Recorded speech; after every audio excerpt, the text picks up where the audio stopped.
प्यारे बच्चों, मैं डॉक्टर उमा पांडे स्वागत करती हूँ आपका इंस्टा संस्कृत में। इंस्टा संस्कृत जहाँ आपको मिलता है कक्षा 4 से लेकर 12 तक के व्याकरण बिंदुओं और पाठ्य पुस्तकों की सरल व्याख्या। आज हम करने वाले हैं कक्षा 6 पाठ्य पुस्तक रुचिरा का पाठ 6 समुद्र तटः। आइए पढ़ते हैं समुद्र तट के विषय में क्या इस पाठ में दिया गया है और क्या यहाँ बताने का प्रयास किया गया। कक्षा 6 रुचिरा में अलग-अलग पाठों के द्वारा नए संस्कृत शब्दों का बच्चों के साथ उनका परिचय कराया जाता है। साथ ही साथ क्रिया शब्दों के साथ उन संज्ञा और सर्वनाम शब्दों का वाक्य रचना और वाक्य जो संयोजन होता है, उसको बताने का प्रयास किया जाता है। इसीलिए एक-एक वाक्य को, एक-एक क्रिया और संज्ञा शब्द को ज़रा ध्यान से पढ़िएगा, ध्यान से समझिए। ठीक है? आइए चलते हैं। एषः समुद्र तटः। एषः माने यह, समुद्र तटः माने समुद्र का तट है। यह समुद्र का तट है, समुद्र का किनारा है। अत्र जनाः पर्यटनाय आगच्छन्ति। अत्र माने यहाँ, जनाः माने बहुत सारे लोग, पर्यटनाय, पर्यटनाय माने घूमने के लिए, आगच्छन्ति आते हैं। यहाँ बहुत सारे लोग घूमने के लिए आते हैं। केचन तरंगैः क्रीडन्ति। कुछ तो ऐसे हैं जो समुद्र की तरंगों मतलब लहरों के साथ खेलते हैं। केचन माने कुछ, च नौकाभिः जलविहारम कुर्वन्ति।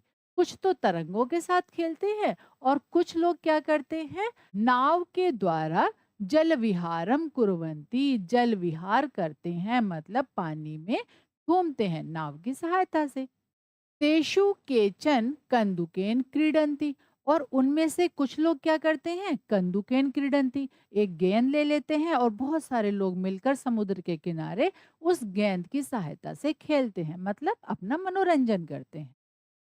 बालिकाः, बालिकाः माने बहुत सारी बालिकाएं, बालकाः च बालक और बालिकाएं, बालुकाभिः बालुका गृहम रचयन्ति।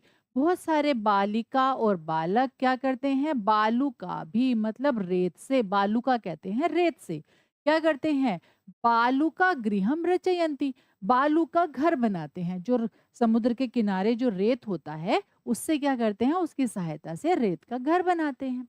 और क्या होता है, मध्य मध्य तरंगाः बालुका गृहम प्रवाहयन्ति। और जब वो घर बना रहे होते हैं तो बीच बीच में क्या होता है, मध्य मध्य माने बीच बीच में, तरंगाहा जो तरंगे हैं किसकी, समुद्र की जो लहरें हैं, बालू का गृहम जो उनके द्वारा बनाया गया रेत का घर होता है, बालू का घर होता है, प्रवाहयंती उसको बहा के ले जाते हैं, उसको बहा देते हैं।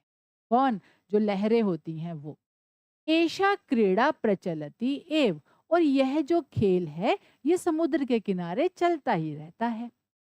समुद्र तटाः न केवलम पर्यटन स्थनानि। जो समुद्र का जो तट है, समुद्र का जो किनारा है, न केवलम पर्यटन स्थनानि, वो केवल घूमने का स्थान नहीं है, केवल घूमने फिरने के लिए नहीं होता।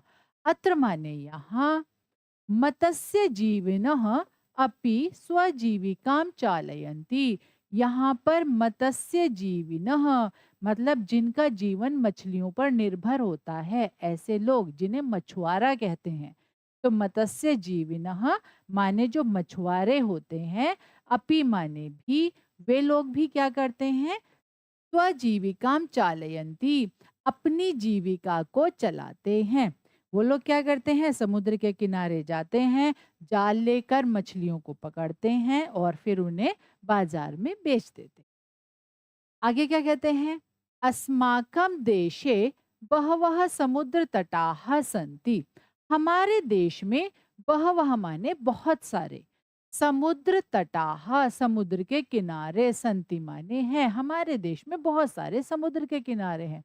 बहुत सारे समुद्र के किनारे मतलब अलग अलग शहरों में ऐसा है कि समुद्र का किनारा उन उन शहरों को स्पर्श करता है, टच करता है। तो उन उन शहरों में समुद्र का किनारा है।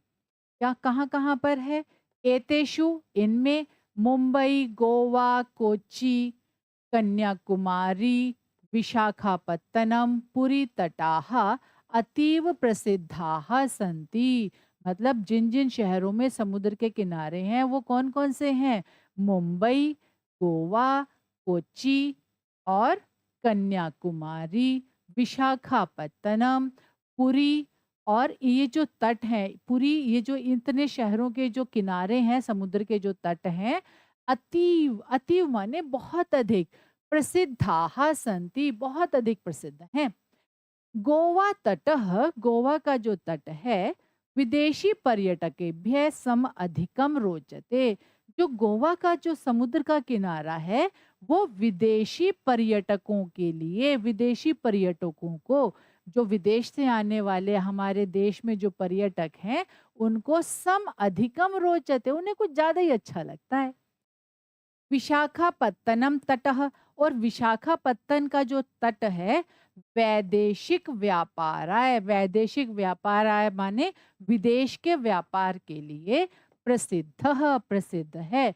मतलब विशाखापत्तन में जो समुद्र का तट है, वहां से अन्य देशों के साथ समुद्र के रास्ते व्यापार किया जाता है। और कोच्चि तटः नारिकेल फलेभ्यः ज्यायते। और जो कोच्चि तट है, जो कोच्चि का जो तट है, वो क्या होता है? नारिकेल फलेभ्यः, नारियल के फलों के लिए, ज्यायते माने जाना जाता है। मतलब उस समुद्र के किनारे बहुत सारे नारियल के फल लगते हैं, बहुत सारे नारियल के पेड़ हैं और उन पर फल लगते हैं। मुंबई नगरस्य जुहू तटे सर्वे जनाः स्वैरम विहरन्ति। और क्या होता है? मुंबई नगरस्य, मुंबई नगर के, जुहू तटे, जुहू तट पर, सर्वे जनाः सभी लोग, स्वैरई विहरन्ति अपनी इच्छा से घूमते हैं। वहां पर क्या होता है? सब लोग अपनी मर्जी से घूमते फिरते हैं, जो समुद्र के किनारे खेलते हैं, खाते हैं, पीते हैं, खूब मजा करते हैं, एंजॉय करते हैं। चेन्नई नगरस्य मेरिना तटः, चेन्नई नगर का मेरिना तट, देशस्य सागर तटेषु दीर्घतमः, सागर तटेषु दीर्घतमः माने चेन्नई नगर का, जो चेन्नई नगर है, कहाँ? केरल में। जो चेन्नई नगर है, उसका मेरिना नाम का जो तट है, वो देश के सागर के तटों में, मतलब हमारे देश में जितने भी सागर के तट हैं, उन सब में दीर्घतमः, उन सब में सबसे बड़ा है, सबसे बहुत बड़ा है ना? भारतस्य तिसृषु दिशासु समुद्र तटाः सन्ति। कहते हैं भारत की तीनों दिशाओं में समुद्र तट हैं, भारत की तीनों तरफ समुद्र हैं। अस्मात् एव कारणात् भारत देशः प्रायद्वीपः इति कथ्यते। अस्मात् माने इस, एव माने ही, कारणात् माने कारण से, इस ही कारण से भारत देशः, ये जो भारत देश है, प्रायद्वीपः, प्रायद्वीप ऐसा कहा जाता है। इसी कारण से भारत को प्रायद्वीप भी कहा जाता है। पूर्व दिशायां बंगोपसागरः, दक्षिण दिशायां हिंद महासागरः, पश्चिम दिशायां च अरब सागरः अस्ति। कहते हैं पूर्व दिशा में बंगोपसागरः माने बंगाल की खाड़ी, पूर्व दिशा में बंगाल की खाड़ी है, दक्षिण दिशा में हिंद महासागर है, और पश्चिम दिशा में अरब सागर है। एतेषां त्रयाणाम् अपि सागराणां संगमः कन्याकुमारी तटे भवति। और कहते हैं एतेषां त्रयाणाम, इन तीनों का भी, सागराणाम संगमः, इन तीनों सागरों का जो संगम है, संगम कहते हैं मिलना, जो तीनों सागर एक जगह आकर मिलते हैं, कहाँ मिलते हैं? कन्याकुमारी के तट पर मिलते हैं। इनका संगम कन्याकुमारी के तट पर होता है।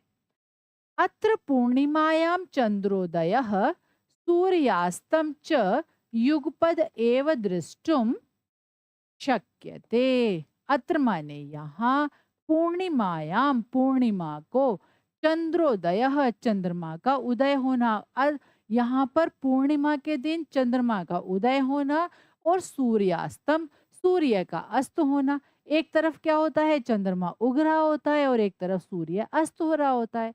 ऐसा जो दृश्य है, युगपद एव माने एक साथ।